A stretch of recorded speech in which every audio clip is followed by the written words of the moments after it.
Ay, nagutom ako.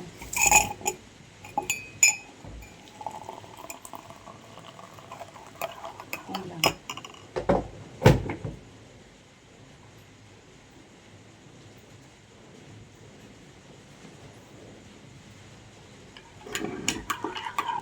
Tayo.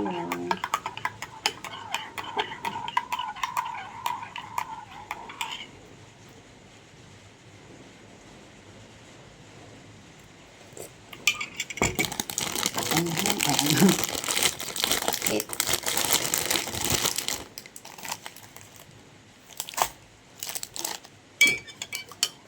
Wala pa ako itlog, hindi pa nakain naman.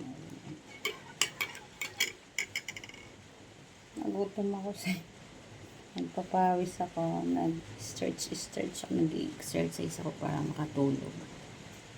So, ganyan yung ginagawa ko pag hindi ako nakakatulog sa gabi. Papapawis ako. Nag-stretching ako. Pawis konti.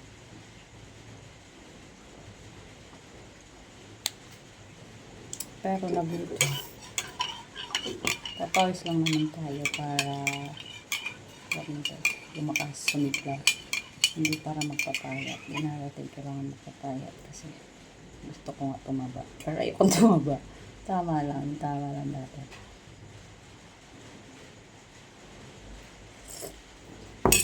Nagutom ako. Walang balot. Wala akong narinig na balot. Diba ito panis? Nakapanis bang itlog? Panis na ata ito. Ito na ang amoy. Ayoko na lang. Bakit na panis?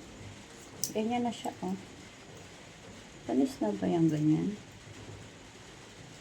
Ayoko na lang kain. Baka sumama yung tiyan ko. Kaya ka ba ito niluto? Kagabi ko ata niluto. Kagabi ko nga pala ito niluto. Tapos, hindi pala ako dito kumain. Maghapon. Kaya, hindi ko siya naluto.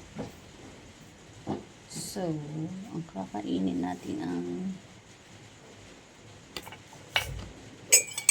ito na lang.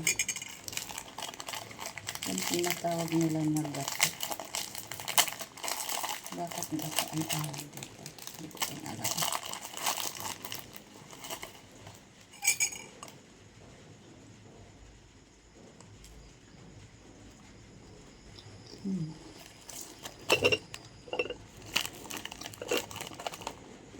Muntok na ako. See? Effective yung aking pagpapawis. Yun lang ginagawa ko.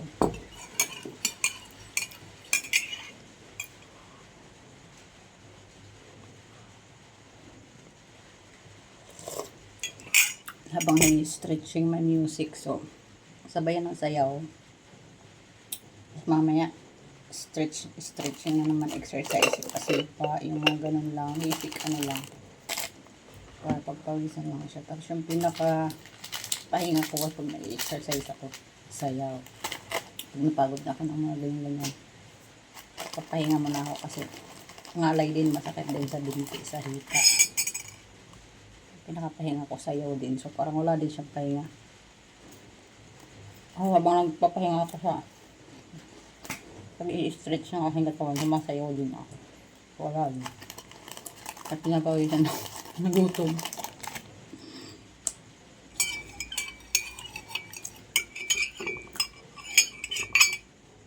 Hinati ko nga lang yung isang kape para hindi siya masyadong matapang.